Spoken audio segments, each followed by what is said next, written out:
Hello दोस्तों, कैसे हैं आप सभी लोग? उम्मीद है सभी स्वस्थ होंगे, मस्त होंगे, जबरदस्त होंगे।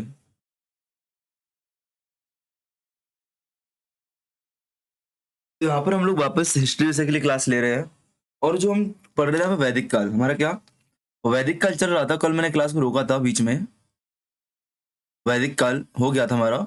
वैदिक काल की शुरुआत हो गई थी, मैं यहाँ तक पहुंच गया था कि वैदिक काल में जो आपका विशेषता है कि भाई जो शब्दावली है आपकी वैदिक काल की, इनको हम लोग कर रहे थे। वैदिक काल की शब्दावली को, नियोग प्रथा क्या होती है, विवाह संस्थान क्या होता है, वर्ण व्यवस्था क्या होती है, पुरुष सूक्त में क्या उल्लेख दिया गया है, इनको हम लोग देख रहे थे। तो नियोग प्रथा हमारी हो चुकी थी। हमारे यहाँ पे खान पान भी हो चुका था। पेय पदार्थ को भी हम लोग देख चुके थे, ठीक है ना। जल व्यवस्था को हम लोग देख चुके थे। और वस्त्र को भी हम लोग देख चुके थे। आज आभूषण की बात करेंगे। तो आभूषण भी हमने देख लिया था, ये लोग गोल्ड से परिचित थे और सिल्वर से नहीं थे। कानों में करसोवन, पर्वत बाली पहनते थे। सिर पर कुरी नामक कुछ ऑर्नामेंट पहनते थे। कुरी जैसे कुछ मुकुट पहनते ना सिर पे, फिर वो ऐसा मुकुट पहनते वो लोग, तो उसको हम क्या कुरीर बोलते हैं। ऐसे ताज पहनते थे, उसको कोई कुरीर बोलते होंगे। गले में माला है, निस्क पहनते थे। निस्क धातु है, आभूषण है, जो कि कभी लेन देन के रूप में काम होता है, यहाँ पे बताया जाता है सब। वक्ष पर, वक्ष पर जो आपका सीना है, वक्ष पर आपका रुक्म पहनते थे। और अंगलियों में खादी, रिंग को खादी यहाँ पे बोलते हैं, ठीक है ना। अंगलियों में खादी या रिंग पहनते थे, याद रखना इस बात को। एक प्रधान की बात करें तो ये लोग स्त्रियां जूड़ा और चोटी करती थी। दाढ़ी मूछ रखते थे पुरुष लोग। रुद्र और पूछड़ को जुड़ा युक्त वर्ण प्राप्त होता है। रुद्र और पूछड़ का जुड़ा युक्त, रुद्र और पूछड़ को आपके देवी देवता है, ठीक है ना। पुरुष वर्ग उस्तरा या छुरे से अपनी दाढ़ी बनाता था। एक क्लियर हो गया यहाँ तक कर चुके थे हम लोग। अब आते हैं मनोरंजन पर। तो मनोरंजन में क्या देखा था? रथ दौड़ देखा था और घुड़दौड़ देखा था। घुड़दौड़, रथ दौड़ जो आपकी होती है क्या बेटा, राष्ट्रीय यज्ञ एक आवश्यक अनुष्ठान मानी जाती थी, देखा था इसको भी हमने। सॉरी, यह क्या आपके चौगान के खेल के समान थी। जस्ट लाइक अ पोलो आपकी थी, जिसे उस काल में काष्ठा तथा आजी कहा जाता था। यह राजन वर्ग के मनोरंजन का प्रमुख साधन था। धुत क्रीड़ा की बात करूं तो मनोरंजन मनोरंजन के लिए क्या धुत क्रीड़ा भी की जाती थी, किंतु इसके दुर्गुणों के कारण इसकी निंदा की गई। संगीत की बात करो बेटा, तो संगीत और नृत्य ऋग्वेदिक लोगों के बीच अत्यंत लोकप्रिय थे। संगीत व नृत्य क्या थे? ऋग्वेदिक लोगों के बीच अत्यंत लोकप्रिय थे। ऋग्वेद में निम्नलिखित वाद्य यंत्र का उल्लेख मिलता है: ढोल का, ककरी का, नाड़ी का। ये हम लोग देख चुके थे यहाँ पे, ठीक है ना। ऋग्वेद में ओसा को नर्तकी के तौर पर चित्रित किया गया है। स्त्री और पुरुष झांझ मंजीरे बजाते थे। कंठ संगीत भी फेमस था। और आगे जाके सामवेद में क्या हमें दिखता है? पूरा मंत्र गायन को समर्पित हो जाता है सामवेद। नाटक देखते हैं तो नाटक के लिए इतिहासकार कीथ महोदय के कथन पढ़ा था हमने कि कीथ बोलते हैं कि इस युग के धार्मिक नाटकों का मंचन, इस युग में क्या, इस युग में धार्मिक नाटकों का मंचन होता था, ठीक है ना। मतलब आपको मंच पर क्या धार्मिक नाटक आपको दिखाई देते थे, ठीक है ना, ये लोग करते थे। यहाँ तक हम लोग देख चुके थे चिकित्सा की। अब ऐसे बात करें चिकित्सा की, ये आपका नया यहाँ से पॉइंट शुरू हो रहा है, याद रखना, अच्छे से फोकस करना क्लास में। क्लास को लाइक पहले से करना, वो कर लेना, लास्ट में लाइक करके जाना। यदि चैनल को सब्सक्राइब नहीं किया, आप सब्सक्राइब करके जाना। और कमेंट भी छोड़ के जाना, जो भी डाउट आप पूछ सकते हो कमेंट में। और आपके लिए बहुत बहुत स्वागत करते हैं क्लासेस पर, बेस्ट विशेष आपके लिए। अब एमपी एपी का एग्जाम भैया फॉर्म फिल होने लग गया, 27 से फॉर्म फिल है आपका, मतलब कल से। तो तैयार रहना, कमर कस लेना, अब स्पीड हमारी भी बढ़ जाएगी। ऋग्वेद के विवरणों से ज्ञात होता है कि चिकित्सा विज्ञान का काल में भी अच्छा विकास हुआ था। अश्विन को ऋग्वेद में चिकित्सक के रूप में दर्शाया गया। किसको बेटा? अश्विन को। अश्विन देवता क्या आपके चिकित्सक है, डॉक्टर है, क्या है? डॉक्टर है। ये आपको याद रखना है, ठीक है ना। ये आपको याद रखना, क्या अश्विन क्या बेटा? डॉक्टर है। क्या है? डॉक्टर, 12 लोग डॉक्टर है। उसने बिस्पला के कटे हुए पैर की जगह धातु का पैर लगाया था। मतलब इस काल में क्या हमें शल्य चिकित्सा की जानकारी मिलती है। तो अश्विन कौन थे बेटा? अश्विन जो देवता थे आपके, क्या डॉक्टर थे, वो कहते हैं आपके शल्य चिकित्सक थे। क्या थे? शल्य चिकित्सक। देखो एक बात याद रखना, मैं यदि 12 पॉइंट रिपीट करता हूँ, इसका मतलब पॉइंट इंपॉर्टेंट है। आपने कभी क्वेश्चन देखा होगा, मैं आपको नवपाषाण संस्कृति पढ़ाया था। मैंने बोला साइड से बहुत कम क्वेश्चन आता है, क्वेश्चन घुमा के आता है। मैंने आपको एक मैप बनाया था नवपाषाण काल में, मुझे एक ऐसा मैप बना के बताया था मैंने, आपको याद है? तो ये याद रखना कि अपने यहाँ पे नवपाषाण संस्कृति अलग अलग टाइम पे आई है। यहाँ पे अलग, यहाँ पे अलग, यहाँ पे अलग, यहाँ पे अलग, यहाँ पे अलग, यहाँ पे अलग, अलग अलग टाइम पे आई है। तो वही क्वेश्चन यहाँ पे पूछ लिया गया, कल नेट में पूछा गया कि नहीं। बस उन्होंने क्या कर दिया, सब दो दे दिए, पांडु राज डीवी दे दिया, चिरान दे दिया, यहाँ पे मेहरगढ़ दे दिया, ऐसे उन्होंने कुछ नाम दे दिया आपके लिए। अब नाम के हिसाब से आपको लगाना है कहाँ की क्या लोकेशन है, क्रम लगाने के लिए, बराबर ना। तो क्वेश्चन का लेवल समझ में आ गया, क्वेश्चन क्या पैटर्न समझ में आ गया। आपका कंटेंट वही, इतिहास वही, आपको उसको घुमा फिरा के पूछेगा। अब कितना आप उसको रीजनिंग से सॉल्व कर सकते हो, वो आपके ऊपर डिपेंड है बेटा। व्याधियों का उपचार मंत्रों तथा जड़ी बूटियों के द्वारा किया जाता था। क्या व्याधियों का उपचार किसका बेटा? मंत्र और जड़ी बूटियों के द्वारा किया जाता था। शिक्षा की बात करें तो आर्यों ने अपनी संस्कृति के विकास, संरक्षण और प्रसार के लिए शिक्षा की व्यवस्था की थी। शिक्षा ऋषियों द्वारा मौखिक रूप से प्रदान की जाती थी। इस काल में शिक्षा बौद्धिक और नैतिक विचार आदान प्रदान करती थी। क्या? शिक्षा बौद्धिक और नैतिक विचार प्रदान करती थी। इस बात को आपको याद रखना है, ठीक है ना। यहाँ पे आपको याद रखना अश्विन बिस्पला की कहानी और शल्य चिकित्सक, इस बात को आपको याद रखना है बस। शिक्षा की हम क्या बात कर रहे हैं? इस काल में शिक्षा का विकास हो चुका था ना। जो शिक्षा का आपका रूप था क्या था? ओरल, मौखिक रूप था आपका। मतलब कि यहाँ पे कोई लिखित साक्ष्य नहीं है। मैं जो आपको ज्ञान देना चाहता हूँ मैं आपको ओरल दूंगा। मैं कुछ लिखा हुआ लेके नहीं आऊंगा, मैं आपको देते जाऊंगा। इस काल में जो शिक्षा की बात है वो जो बौद्धिक और नैतिक विचार, क्या बौद्धिक और नैतिक विचार प्रदान करती थी। कल देखो इतना अच्छा आपका पेपर वन में शिक्षा के ऊपर लेख आया था कि क्या शानदार लेख लगा। मुझे बहुत शानदार लेख लगा पर्सनल लाइफ में, कि अगर जो बच्चे क्वेश्चन पूछते हैं ना, प्रश्न पूछते हैं, वो ये वाला करंट अफेयर्स में बहुत बार आ चुका है। जब बच्चे प्रश्न पूछते हैं तो माँ और पिता उनसे व्याकुल हो जाते हैं, और क्या अपनी जिम्मे अपना तो फोन छोड़ देते हैं, ये फोन पढ़ लो, या उनको फिर क्लास में गलत निगाह से देखा है। अरे क्वेश्चन पूछता है बच्चा, क्लास को रोकता है, अवरोध करता है, बाधा करता है। मतलब कि उसकी जिज्ञासा को दबाया जा रहा है, उसकी जिज्ञासा को दबाया जा रहा है। और जब किसी की जिज्ञासा को दबाया जाए ना, तो वो आगे नहीं बढ़ पाता है। उसकी रचनात्मकता आगे नहीं बढ़ पाती। इतना शानदार कुछ पे होता है ना भाई। मेरा तो मन है वो पेपर अभी आएगा ना, तो उसका स्क्रीनशॉट लेके निकाल के रखूंगा छाप कर। शिक्षा के उद्देश्य की बात करूं तो ईश्वर भक्ति की प्रेरणा देना, सामाजिक तत्वों का बोध कराना, चरित्र निर्माण करना। और याद रखना एवरी संडे एक काम शुरू करो मैं, जो इतिहास दृष्टि क्लास चलती है ना, एवरी संडे को इतिहास दृष्टि करंट अफेयर्स। एक्चुअली क्या हर संडे को आपको करंट अफेयर्स में नहीं आ पाता, वीक में कुछ हो नहीं पाता इतिहास का। तो मैं उसमें जो आपका रोजगार निर्माण है एमपी का, वो कवर करूंगा, क्योंकि एमपी का रोजगार निर्माण आपके लिए महत्वपूर्ण है, ठीक है ना। तो ईश्वर भक्तियों की प्रेरणा देना, सामाजिक तत्वों का बोध कराना, चरित्र निर्माण करना, ठीक है ना। इस काल में क्या था? शिक्षा का उद्देश्य था। और शिक्षा लड़कियों को भी और लड़कों को भी दोनों को दी जा रही थी। बात करते हैं स्लेवरी की, दास प्रथा की, तो ऋग्वेदिक काल में क्या था? दास प्रथा विद्यमान थी। यहाँ पुरुष दास और स्त्री दास दोनों का उल्लेख मिलता है। पुरोहितों को मुख्य रूप से यजमानों द्वारा दासियां प्रदान की जाती थी, जिनसे क्या वो घरेलू काम करवाते। जो आपके ब्राह्मण वर्ग होते थे, जब यज्ञ वगैरह करने जाते थे, तो जैसे मैं मेरे यहाँ पे आप यज्ञ करवाने के लिए आओगे ब्राह्मण हो, तो मैं आपको दासियां दूंगा। क्यों दूंगा? कि आप उनसे अपना काम कराओ, अपनी सेवा करवाओ, ठीक है ना। तो दास दासी का उल्लेख आपको याद है। इसी बात को दांगे महोदय ने क्या बोला था? दांगे श्रीपाद दांगे ने बोला था कि एक समय के बाद, वैदिक काल के बाद भारत में क्या दास प्रथा दिखती है। आपके मार्क्सवादी इतिहासकार हैं कि नहीं है श्रीपाद दांगे।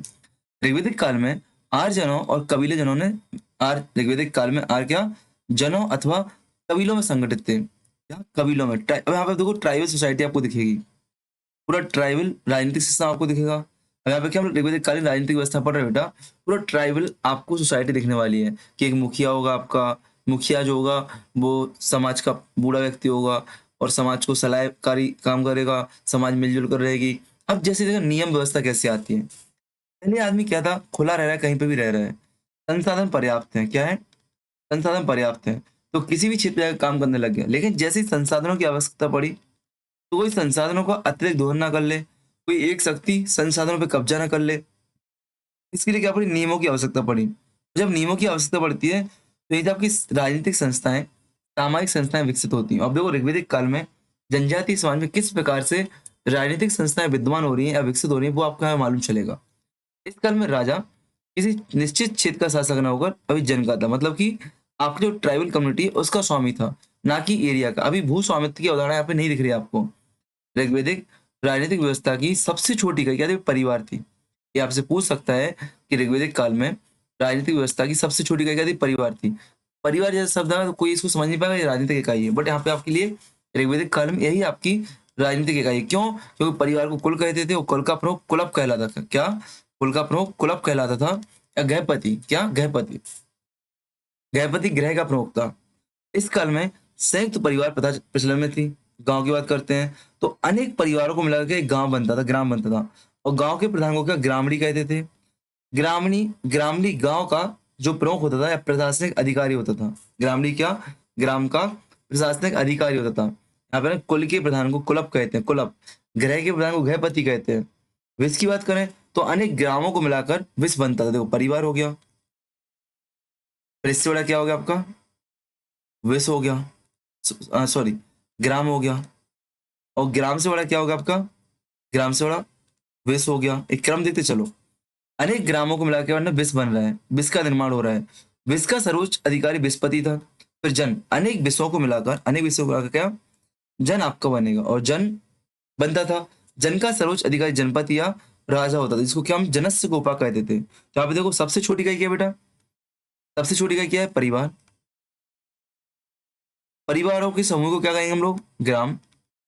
कुछ ग्रामों के समूह को विश्व, और विश्व के समूह को जन।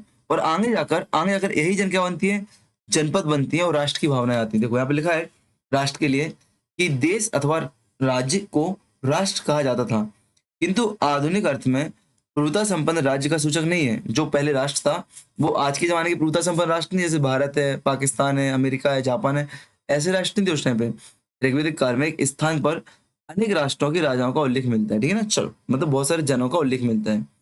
आर्य संघर्ष की बात करें तो अनेक आर्यों के युद्ध, अब देखो युद्ध आप तो पढ़ते ही हो, तो आर्यों के युद्ध तो वो आप यहाँ पढ़ रहे हो, दसरा के युद्ध वगैरह पढ़ते हैं कि नहीं। यहाँ पे एक एक्स्ट्रा युद्ध भी मैंने लिखा है, देवोदास या संबर का युद्ध, देवोदास या संबर का युद्ध, ठीक है ना।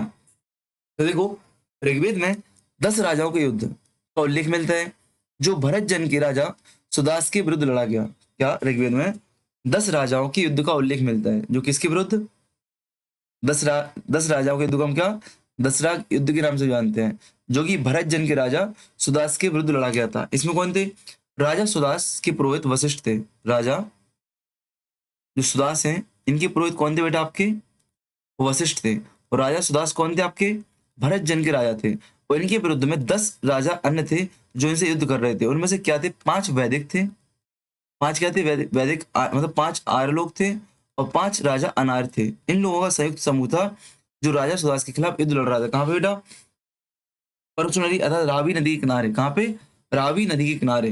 और इसमें जीत किसकी होती है, राजा सुदास की जीत होती है। यहाँ पे देखो लिखा है सुदास के विरोध में 10 राजाओं का एक संघ था, जिसमें प्रमुख जनों के अतिरिक्त 5 लघु जनजातियों के राजा भी थे। अग्निल, पक्त, भलासन, शिव, विसारिन। बोलो इनको। और इस संघ का राजा कौन था, इस संघ का पुरोहित कौन था, विश्वामित्र। तो इस युद्ध को हम क्या, विश्वामित्र वर्सेस वशिष्ठ भी बोल सकते हैं। क्या, विश्वामित्र वर्सेस वशिष्ठ। वशिष्ठ किसकी तरफ से, राजा सुदास की तरफ से, और विश्वामित्र अन्य 10 राजाओं की तरफ से, अस या संघ की तरफ से। इसको आपको याद रखना है, ठीक ना। गर्मी बहुत है भाई।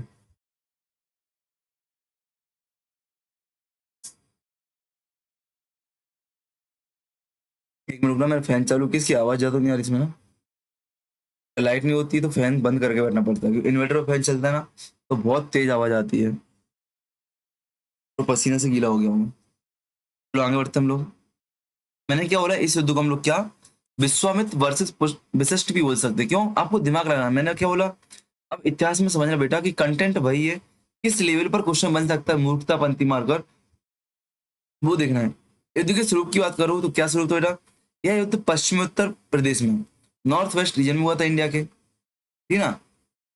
क्योंकि वहां पर बसे जन थे, और ब्रह्मावर्त के उत्तरकालीन आर्यों के बीच उत्तराधिकार के लिए हुआ था कि इस क्षेत्र पर शासन कौन करेगा। राजा सुदास की विजय होती है। भरत जन के स्वामी सुदास, जो कि रावी नदी पर 10 राजाओं के संघ को हरा देते हैं, ठीक है।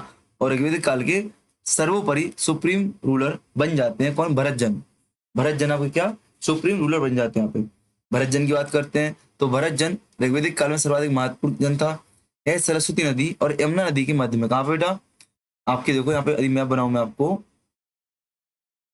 तो देखो ये आपकी गंगा जा रही है यहाँ से, ये आपकी यमुना जा रही है, सरस्वती आपकी यहाँ पे इस साइड जाती है कि नहीं। तो इसके बीच में कौन था बेटा, भरत जन था।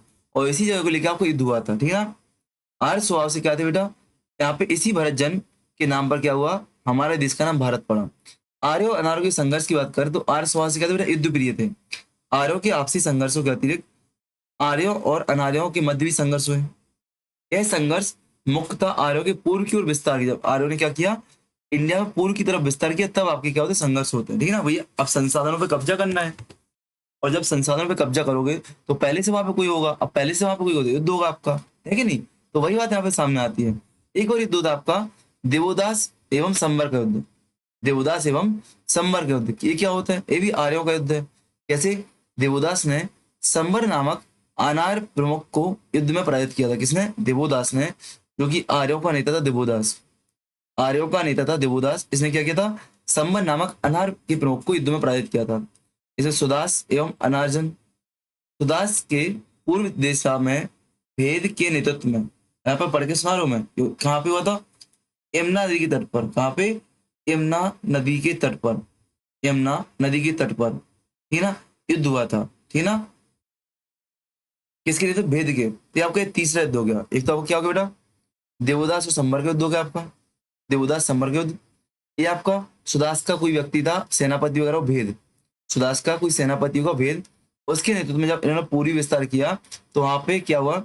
वहां पे युद्ध हुआ यमुना नदी के तट पर एक संघ से। उस संघ में कौन था?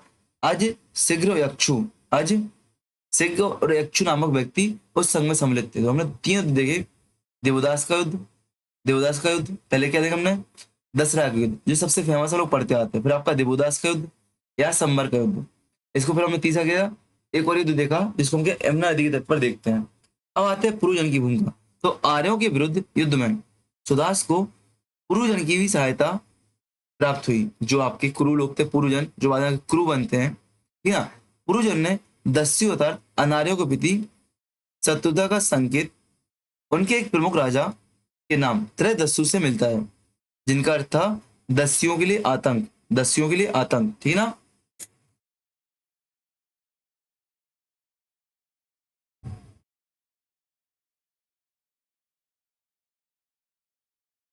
ठीक है ना। मैंने क्या बोला कि आर्यों के जब युद्ध अनार्यों से चल रहे थे तो वहां पे जो पुरुजन था, आपके जनपद, जनपद पुरुजन जो आपका था, पुरु क्षेत्र आपका जो था, तो वहां के राजा ने क्या किया? आर्यों का अर्थात सुदास का संघर्ष, सुदास का साथ दिया। राजा सुदास का साथ दिया, आर्यों का साथ दिया। और इस बात का प्रमाण हमें कहाँ से समझ में आता है? कि जो आपके पुरुजन थे, इनके एक राजा थे त्रसदस्यु। उनका नाम क्या है? त्रसदस्यु, जिसका अर्थ क्या होता है? दस्युओं के लिए आतंक। जिसका अर्थ क्या होता है? दस्युओं के लिए आतंक, ठीक ना। ऋग्वेद में अनेक दास दस्यु कबीलों का उल्लेख मिला है। कीकट, किरात, चंडाल, परनाक, सिम्यू। ये आपको क्या बेटा? अनेक ऐसे दास दस्यु कबीले हैं, ट्राइब्स हैं, जो लोकल ट्राइब्स हैं। क्या आपकी आर्यों से अलग लोकल ट्राइब्स हैं? कीकट ट्राइब्स, किरात, चंडाल, परनाक, सिम्यू, ठीक है ना। इनके अनेक प्रमुख शासकों का नाम भी उल्लेख मिलता है। प्रमुख अनार्य नेताओं में संबर, भेद, बर्चिन। भेद के साथ कहाँ युद्ध हुआ? दोबारा पड़ेगा ना। भेद, भेद, भेद वहां पे यमुना नदी के तट पर, ठीक है ना। देखो, संबर, भेद, बर्चिन, विप्रू, धुनी, चुमरी, ये आपसे नाम पूछ सकता है। कौन से बेटा? अनार्य नेता हैं, जो कि आपके आर्य नहीं है, अनार्य है, आपके स्थानीय नेता हैं, जो यहाँ पे पहले से इस भूमि पे निवास कर रहे थे। क्यों? क्योंकि आर्य लोग तो भारत के बाहर से आए थे। आर्य लोग तो क्या बेटा? बाहर के बाहर से आए थे। तो ये लोग यहाँ पे पहले से शासन कर रहे थे। संबर, भेद, बर्चिन, चिप्रू, धुनी, चमरी। अब पणी कौन होता है? पणी, तो पणी आर्यों का, पणी आर्यों का संघर्ष पणियों से भी होता। पणी कौन थे बेटा? पणी मुख्यतः आर्यों के पशु चुरा लेते। पणी कौन थे? पशु चुराने वाले चोर थे, ठीक है ना। कहीं कहीं व्यापारिक रूप में दिखते हैं। एक क्या? व्यापार और सूद पर व्यापार देने के रूप में मिलते हैं। लिखा है पणी मुख्यतः आर्यों के पशु चुरा लेते थे। पणी आर्य थे अथवा अनार्य थे, ये अभी तक स्पष्ट नहीं हो पाया। क्या पणी कौन थे? आर्य थे अथवा अनार्य थे, स्पष्ट नहीं हो पाया। क्यों? इनका प्रमुख व्यापार, इनका जो प्रमुख व्यवसाय था क्या था? व्यापार करना था। व्यापार करना था किसका? जानवरों का, सामग्रियों का, और साथ में सूद पर धन भी देते थे। तो आर्य ऋषियों ने पणियों की निंदा की। क्या आर्य ऋषियों ने पणियों की निंदा भी की है? पणी कौन थे? आपके पशु चोर भी थे, और पणियों को व्यवसाय व्यापारी भी थे। क्या थे? आपके पशु व्यापारी भी थे, और सूद पर धन भी देते थे। तो पणी शब्द जब भी आए तो पणी शब्द पर गौर से आंसर देना, वो क्या पूछा गया पेपर में, ठीक है ना। यहाँ पे देखो, फिर से देखो, फिर से बोल रहा हूँ। हमने क्या देखा? आर्यों के युद्ध देखे हमने। यहाँ पे देखा दसरा का युद्ध, शंबर का युद्ध, देवोदास का युद्ध, ठीक है ना। तो पूर्वजनों की क्या भूमिका रही वो देखा, और इसका सबूत कहाँ से मिलता है वो देखा। ठीक है, आगे बढ़ते हम लोग। अब आते हैं राजनीतिक व्यवस्था कैसी हुई।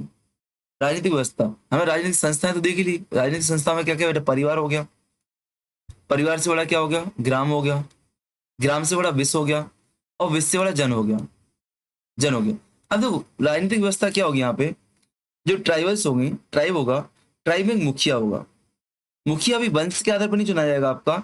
मुखिया भी वो वंश के आधार पर नहीं, ताकत के आधार पर, शक्ति के आधार पर चुना जाएगा। जो ताकतवर, जो शक्तिवर होगा, जो ज्ञानवान होगा, ध्यानवान होगा, वही आपका मुखिया चुना जाएगा। और इसकी सहायता के लिए परिषदें भी होगी, ठीक है, सभा समिति विदत आप लोग पढ़ते हो, वो परिषदें भी इसमें होंगी। तो यहाँ पे लिखा है, यद्यपि ऋग्वैदिक काल में राजतंत्र मोनार्की प्रचलित था, फिर भी कहीं कहीं पर गणतंत्र या अल्पतंत्र के भी ओलिगार्की के अस्तित्व देखने को मिलते हैं।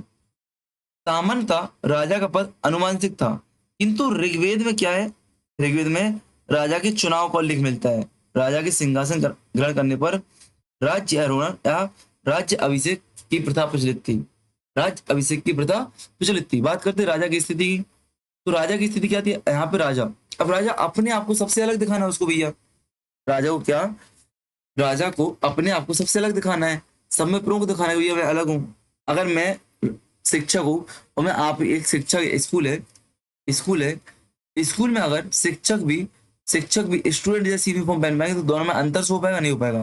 तो शिक्षक की यूनिफॉर्म अलग होगी, स्टूडेंट की अलग होगी। ऐसे ही राजा भी आप अपने आप को अलग दिखाना चाहेगा, तो क्या, थोड़ी कॉस्टली गारमेंट्स वस्त्र पहनेगा, भव्य भवन में निवास करेगा, मतलब थोड़ा बहुत अलग निवास होगा उसका।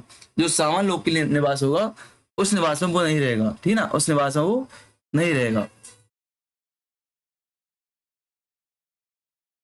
ठीक ना। और जो जन के लोग होते बेटा, स्वेच्छा से क्या, भेंट या बलि प्रदान करते थे, स्वेच्छा से। अभी ये अनिवार्य कर नहीं था, जो जन, भेंट या बलि क्या होगी आपकी, क्या होगी बेटा, भेंट या बलि एक टैक्स है, जो कि अभी अनिवार्य नहीं है, अपनी स्वेच्छा से दिया जा रहा है। किससे बेटा, स्वेच्छा से, स्वयं की इच्छा से दिया जा रहा है। जबकि पराजित जनों ने बलपूर्वक उपहार वसूल किए थे, ठीक है ना। जो हार गए थे ना, जो अनार लोग थे या जो जनपद है हार गई हैं, उनसे क्या उपहार वसूले जा रहे जबरदस्ती। राजा की शक्तियों की बात करूं तो राजा का पद अनुवांशिक हो चुका था, किंतु उसे देवीय शक्ति संपन्न नहीं माना गया। अभी क्या, उसको, आपको देवों से या देवताओं से नहीं जोड़ा गया, मतलब कि उसकी, राजा की अभी महानता नहीं दिखाने का प्रयास किया गया ऋग्वेद में, कि राजा देवता है, इंद्र की शक्ति से लेकर आया, भगवान ने इस व्यक्ति को शासन करने के बजाय, इसको डिवाइन ग्लोरी थ्योरी बोलते हैं, ठीक है, डिवाइन ग्लोरी थ्योरी बोलते हैं। उसे उसे जन के भूस्वामी भी स्वीकार नहीं किया गया था, मतलब कि वो भूमि का स्वामित्व भी नहीं था, वो सिर्फ क्या था, जन का, जो जन यहाँ पे लोग रहते हैं, ट्राइब्स, जो कम्युनिटी थी, समुदाय था, उसका राजा था, उसके पास भू स्वामित्व भी नहीं था। तभी कोई भी आपको भूमि कर या लैंड रेवेन्यू आपको नहीं मिलेगा, यहाँ पे आपको कोई भी लैंड रेवेन्यू नहीं मिलेगा। जो बलि कर या भेंट है, इस स्वेच्छा से दिया जा रहा है राजा के संबंधियों द्वारा, राजा के ट्राइब के लोगों द्वारा, ठीक है, याद रखना। सेना की बात करूं मैं, सेना की, तो ऋग्वैदिक काल में स्थायी सेना के प्रमाण नहीं मिलते हैं। आवश्यकता पड़ने पर जन, ट्राइब्स के सदस्य क्या करते थे, सेना का काम करते थे।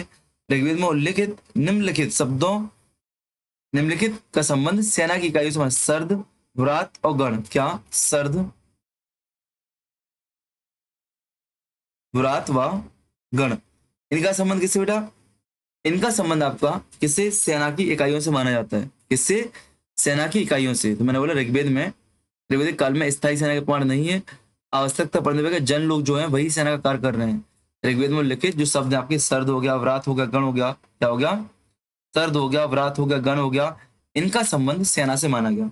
युद्ध प्रणाली की बात करते हैं हम लोग, तो ऋग्वेदिक काल की जो आरती युद्ध कला में दक्ष थे, विभिन्न प्रकार के अस्त्र व शस्त्र का भी प्रयोग करते थे। प्रमुख अस्त्रों में धनुष बाण, तलवार या असी को तलवार बोलते हैं, फरसा, भाला, बर्छी, कुल्हाड़ी, गुलेल, ठीक है ना, इत्यादि इत्यादि, क्या आपके अस्त्र शस्त्र का प्रयोग करते थे। और जो बाण होते थे, बाण के जो अग्रभाग नुकीले होते थे, कभी कभी बाण जो होते थे आपके विषैले सींगों से भी बनाए जाते थे, ठीक है ना।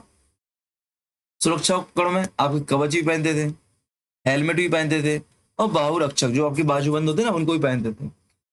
रथ युद्ध की बात करूं तो राजा युद्ध में रथ का प्रयोग करता था। कभी कभी 2 अश्वों से खींचा रथ, 3 घोड़ों से खींचा रथ और 4 अश्वों तक के लिए खींचाते हैं। जबकि सामान्य सैनिक क्या, पैदल युद्ध में भाग लेते थे। युद्ध के दौरान उत्साह वर्धन, तो युद्ध के समय सैनिक उत्साह बढ़ाने के लिए नारे लगाते थे, दुंदुभी का प्रयोग करते थे। ये आपका क्या हो गया, वहां की राज्य व्यवस्था होगी, प्रशासनिक व्यवस्था आपकी होगी, ठीक है ना। तो प्रशासनिक व्यवस्था में सबसे पहले क्या देगा, राजा का पद अनुवांशिक था, लेकिन आपको क्या, देवी और शक्ति संबंध नहीं था। दूसरा हमने क्या देखा, देखो मैं बताता हूँ क्या क्या देखा, राजा का पद अनुवांशिक मान लो, लेकिन क्या, अभी इसके पास देवीय शक्तियां नहीं है, देवीय शक्तियों से संपन्न नहीं है। दूसरा, राजा जब गद्दी बैठेगा तो राज अभिषेक होगा, राज्य आरोहण का कार्यक्रम होगा। तीसरा क्या देखा हमने, अभी राजा को लैंड का भूस्वामी नहीं माना गया, इसलिए लैंड रेवेन्यू जैसी कोई चीज आपको नहीं मिलेगी, ठीक है ना। तीसरा हमने क्या देखा, एक और पॉइंट क्या देखा हमने, पॉइंट देखा कि बेटा यहाँ पे बलि जैसे, बलि या भेंट जैसी प्रथा आपकी चलती है, जो कि स्वेच्छा से कर है, क्या है, स्वेच्छा वाला कर है या उपहार के रूप में दिया जाता है राजा को। राजा अपने आप को थोड़ा अलग दिखाने के लिए क्या, थोड़े थोड़े बड़े महल में रहेगा, बड़े घरों में रहेगा, ठीक है ना, अलग अलग कपड़े पहनेगा। वो मैंने अपन ने देखा, युद्ध में देखा तो बहुत सारे हथियार का प्रयोग करते थे, ठीक है ना, सुरक्षा उपकरण भी थे, युद्ध में रथ का प्रयोग करते थे, ठीक है, इस सारी बातें में देखी। अब आते हैं राज्य के अधिकारी, ये आपके लिए यहाँ पे क्वेश्चन महत्वपूर्ण है, शब्दावली फिर से आ गई है, जो आपके राज्य के अधिकारी हैं वहां से। अब देखो, अब तो आपका नेट में कल कितना डीप लेवल का अधिकारी पूछा उन्होंने, कि जो हम लोग पढ़ते ना, उच्च अधिकारी को महातंब बोलते हैं, तो कौन सी स्तर का अधिकारी क्या है कि नहीं, महामात्य, महामात्य बोलते हैं। तो महामात्य कितने डीप लेवल पूछ लिया कल। पुरोहित की बात करें तो पुरोहित राजा के लिए विभिन्न धार्मिक अनुष्ठान संपन्न करते थे। युद्ध में राजा की विजय देवताओं, राजा की विजय के लिए क्या, देवताओं से प्रार्थना करते थे। पुरोहित क्या, पुरोहित राजा के लिए विभिन्न धार्मिक अनुष्ठान संपन्न करते थे तथा युद्ध में राजा की विजय के लिए देवताओं से प्रार्थना करते थे। युद्ध में राजा की विजय के लिए देवताओं से प्रार्थना करते थे, इस बात को आपको रखना है। राजा पुरोहित का अत्यधिक सम्मान करते थे। राजा क्या, पुरोहित का अत्यधिक सम्मान करते थे, ठीक है ना। तो पुरोहित क्या, फिर से सुनना, राजा के लिए धार्मिक अनुष्ठान कर रहे हैं, युद्ध में राजा की विजय के लिए कामना कर रहे हैं। राजा पुरोहित के लिए अत्यधिक सम्मान करता था। पुरोहित के लिए मतलब पुरोहित अभी सम्मानीय व्यक्ति यहाँ पे। पुरोहित जो होता है राजा का मित्र, पथ प्रदर्शक, सहायक। हे पार्थ, पथ प्रदर्शन करो, है कि नहीं। तो पथ प्रदर्शक पुरोहित होता था। इस काल में दो पुरोहित आपको विशिष्ट मिलेंगे, वशिष्ठ और विश्वामित्र। वशिष्ठ व विश्वामित्र। यहाँ पर मैं आपसे पूछना चाहूंगा फिर से कि वशिष्ठ किसके पुरोहित थे और विश्वामित्र किसके। तो जो आपका संघ बनाया गया था वहां पे 10 लोग थे, और जो वशिष्ठ आपके किसके थे बेटा, राजा सुदास के थे, राजा सुदास के थे। देखो यहाँ पे कंफर्म कर लो एक बारी, हमने जस्ट ऊपर देखा था और मैंने आपको बताया भी गलती नहीं करना हमें, है कि नहीं। देखो यहाँ पे कहाँ गया, ये देखो, विश्वामित्र 10 लोगों के और वशिष्ठ सुदास के। याद कैसे रहेगा, गलत नहीं करना। विश्व, विश्व बड़ा विशाल होता है, तो 10 लोग विशाल है, ऐसे मैंने याद किया था, ऐसे आप याद कर लो। विश्व क्या होता है, विशाल होता है, और 10 लोग विशाल है, ठीक है ना। चलो आगे बढ़ते हम लोग। परवर्ती काल में क्या हुआ, परवर्ती काल में पुरोहित क्या, ब्राह्मण मंत्री के रूप में, मतलब उत्तर वैदिक काल में आप देखोगे तो ब्राह्मण मंत्री के रूप में लोग क्या हो जाएंगे, स्थापित हो जाएंगे, पुरोहित। और वैदिक काल में पुरोहित राज्य का सर्वोच्च अधिकारी माना जाता था। सेनानी की बात करते हैं तो सेनानी क्या, सेना का प्रधान अधिकारी था, सेना का प्रधान अधिकारी था, राजा की अनुपस्थिति में सेना का नेतृत्व करता था। हालांकि सैन्य व्यवस्था भी स्थायी नहीं थी, क्या, आपकी सैन्य व्यवस्था स्थायी नहीं थी। बात करते ग्रामनी की, क्या, बात करते ग्रामनी की। तो ग्राम का जो प्रशासनिक प्रवक्ता कौन था, ग्रामनी था। यह गांव स्तर पर सैनिक कार्य भी करता था और असैनिक कार्य, असैनिक कार्य मतलब कि गांव की देखरेख करना, गांव में विकासात्मक गतिविधियां करना, और उस टाइम पे भाई गांव में एयरपोर्ट तो बना ही जाना है, तो विकासात्मक गतिविधियों का मतलब कि पानी की व्यवस्था करना, ठीक है ना, जल स्वच्छता बनाए रखना, नियम इत्यादि लागू करना, न्याय करना, सैनिक व्यवस्थाओं करना, तो सारे काम ग्रामीण के होते ग्राम स्तर पर। वाजपति, वाजपति ऋग्वेद में बृहस्पति नामक अधिकारी का उल्लेख मिलता है। यह क्या, संभवतः ग्रामीणी ही था, ग्रामीणी था। युद्ध में वह कुलपों का नेतृत्व करता था। तो बृहस्पति याद रखना, बृहस्पति जो ग्रामीणी था युद्ध के समय बृहस्पति है, ऋग्वेद में ऐसा बताया गया है। और वह क्या, युद्ध में कुलपों का, जो आपके घर के प्रधान होते थे, उनका नेतृत्व करता था, ठीक है ना। दूध की बात करें, दूध राज्य के संवाद वाहक होते थे, मैसेंजर का काम करते थे, वह राज्य के संदेश और सूचनाओं का आदान प्रदान करते थे। स्पर्श, स्पर्श, स्पर्श राजा के विभिन्न स्पाई, गुप्त सूचना अधिकारी थे, सीक्रेट इंफॉर्मेशन प्रदान करते थे। यह गुप्तचर व्यवस्था से संबंधित अधिकारी थे। इस बात से पता चलता है आपको कि ऋग्वेदिक काल में आपको गुप्तचर व्यवस्था भी देखने को मिलेगी। क्या, ऋग्वेदिक काल में क्या, सॉरी, गुप्तचर व्यवस्था भी देखने को मिलेगी, ठीक है ना। कल आपने एक डाउट पूछा था अंजलि जी कि मुझे सिलेबस करना चाहिए पूरा, क्या करना चाहिए एपी के एग्जाम के लिए। मैं कल के नेट का एग्जाम देख के भी यही बोलूंगा, और पहले ही बोलता था कि सिलेबस आपके हाथ में होना चाहिए। अगर आपने कम से कम सिलेबस पढ़ा भी, याद भी नहीं है ना, अगर आपने दिल से पढ़ा है ना, तो फिर आपको दिक्कत नहीं करेगी, फिर आपको दिक्कत नहीं करेगी।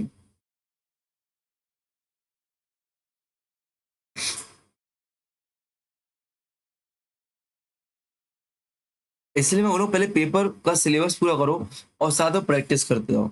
सिलेबस कंपल्सरी इसलिए सिलेबस में बहुत सारी नई चीज़ें दी गई हैं, जो कि हमें बेसिक जो हम लोग पढ़ते हैं उसमें नहीं मिलती हैं। जो हम लोग बेसिक चीज़ पढ़ते हैं, जो बेसिक हम लोग हिस्ट्री पढ़ते हैं उसमें वो चीज़ें नहीं मिलती हैं, ठीक है ना? इस बात का रखो बेटा, सिलेबस कवर करना ज़रूरी है पहले। सिलेबस कवर करना ज़रूरी है, कंपल्सरी है, बहुत ज़्यादा ज़रूरी है।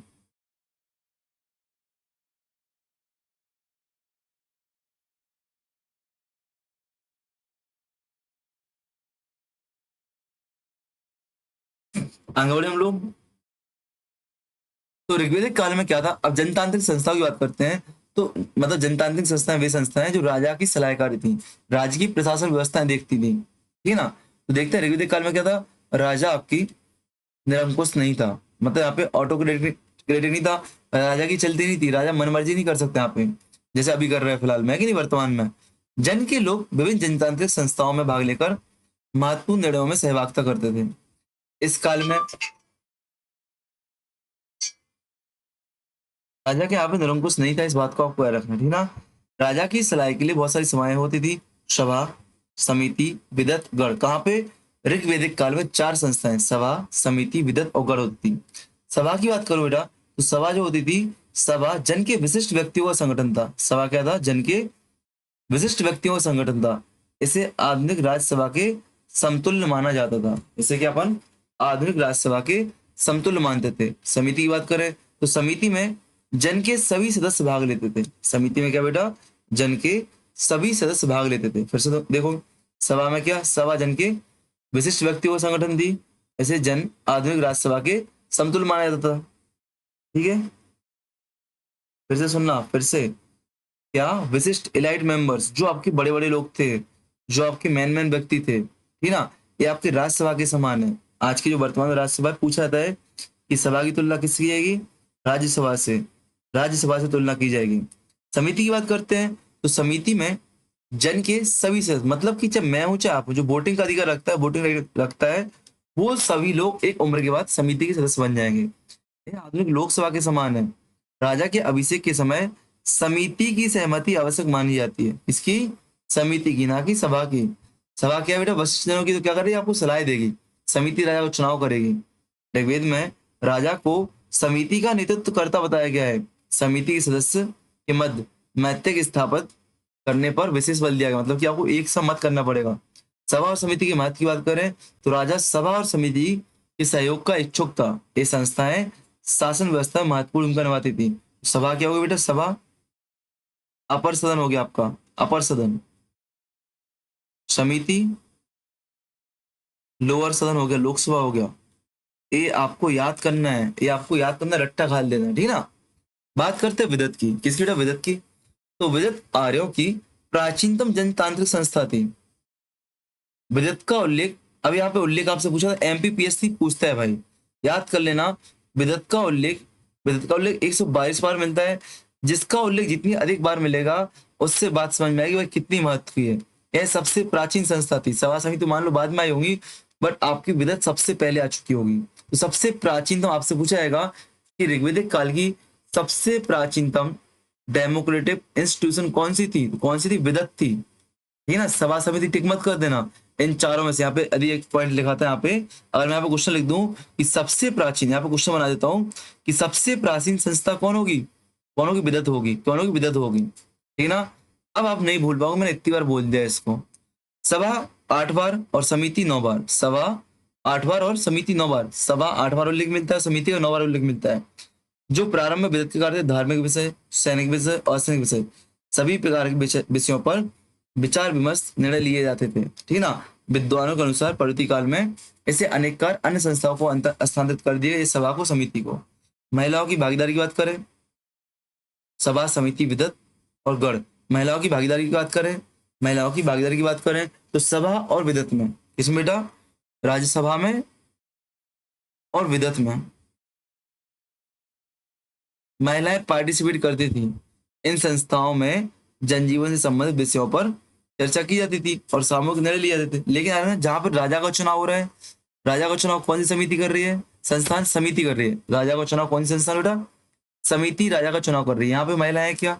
यहाँ पे महिलाएं नहीं है। कहाँ पे? सभा और विदत में है। सभा का उल्लेख 122 बार, सॉरी, विदत का उल्लेख 122 बार, सभा का 8 बार और समिति का 9 बार। याद कैसे करोगे?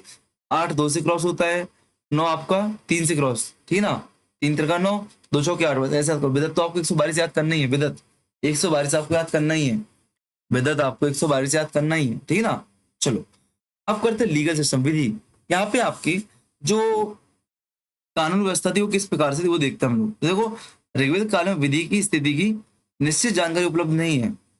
संभवतः राजा और पुरोहित की सहायता से, क्या राजा राजा क्या पुरोहित की सहायता से राज्य पर नियंत्रण करता था। ऋग्वेद में अपराधों का उल्लेख मिलता है। एक बार क्वेश्चन पूछा गया है, एक बार क्वेश्चन पूछा गया है कि ऋग्वेद में कहीं पर भी विधि का स्पष्ट उल्लेख नहीं मिलता है, इसका अर्थ है कि यहाँ पर अपराध नहीं होते थे। कथन सही है, गलत हो जाएगा? कथन गलत हो जाएगा। क्यों? क्योंकि भले ही हमें विधि का नियम विधि पता नहीं चलती है, लेकिन यहाँ पे अपराध तो मिलते हैं, तो अपराध को नियंत्रण करने वाला भी होगा। जैसे पणी देखा, पणी भी तो पशुओं की चोरी कर रहा है ना, वो भी तो अपराध है, वो भी तो अपराध है। तो चोरी हो गया, डकैती हो गया, सेंधमारी हो गया, बेईमानी हो गया, जुआबाजी हो गया, ये आपके क्या है? सब अपराध है। अपराध दंड, जब पशु चोरी के लिए, पशु चोरी आपने की है तो विशेष कर रात्रि में सामान्य अपराध रात्रि में सामान्य होता। इस काल में मृत्युदंड के प्रचलन के प्रमाण नहीं मिलते हैं। नर हत्या पर आपको 100 गायें दान देनी पड़ती थी। अगर आपने किसी को मार दिया ना, तो आपको 100 गायें दान में देनी पड़ेगी। ऐसे दंड से संबंध व्यक्ति को सतदाय कहा जाता है। क्या? सतदाय। ये पूछा गया एक बार एग्जाम में आपका, अभी अभी हमने कल सॉल्व किया था, आई थिंक उसी में 1 2 दिन पहले सॉल्व किया था। वहां पे पूछा गया है कि आपको यदि आपने नर हत्या की है, क्या नर हत्या की, तो कितनी आपको 100 गाय दान में देनी पड़ेंगी। और जब आपको 100 गाय की सेल सुनाई गई ना, तो सतदाय, सत मतलब 100, सतदाय आपको कहा गया। अपराधों के लिए लगाए जाने वाला जो आर्थिक दंड है उसको क्या वैर दे कहते? क्या?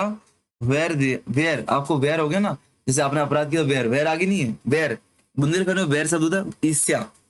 मुझे आपसे ईर्ष्या हो गई है, वैर का सब मतलब क्या होता है बुंदेलखंड में? ईर्ष्या। मुझे आपसे वैर हो गया, क्रोध हो गया। अपराधियों को दंड स्वरूप क्या खूंटे से बांधने की उल्लेख मिलता है। क्या? अपराधियों को दंड स्वरूप क्या खूंटे से बांधने का भी उल्लेख मिलता है, ठीक है ना? यहाँ बात करते हैं ऋग्वेदिक कालीन धार्मिक और दार्शनिक विचार किस तरीके से थे। बात करते हैं ऋग्वेदिक कालीन धर्म की, तो ऋग्वेदिक काल में धर्म और धार्मिक विचारों के अध्ययन का प्रमुख स्रोत क्या था? ऋग्वेद था। पता है, ऋग्वेदिक काल का अध्ययन ही ऋग्वेद से हम लोग कर रहे हैं, ठीक है ना? ऋग्वेद जो आपका मूल धार्मिक ग्रंथ है, धार्मिक ग्रंथ है। ऋग्वेद जो धर्म है आपका प्राकृतिक शक्तियों की उपासना पर आधारित था। यह प्रवृत्ति मार्गी या आशावादी कहलाते हैं। अब प्राकृतिक शक्ति ऐसे, अब शुरुआत में आपको नहीं पता ये बिजलियां क्यों कड़क रही हैं, ये ना पानी क्यों कर रहा है, आंधी क्यों आ रही है, आग क्यों लग रही है, आपको नहीं पता था। तो जो आपकी प्राकृतिक शक्तियां हो गई हैं, जो आपको खाना दे रही हैं, जो आपकी रक्षा कर रही हैं, जिनसे आप डर रहे हो, जिनसे आप भयभीत हो रहे हो, उन सभी को आपने क्या किया? देवी देवताओं के रूप में पूजना शुरू कर दिया है।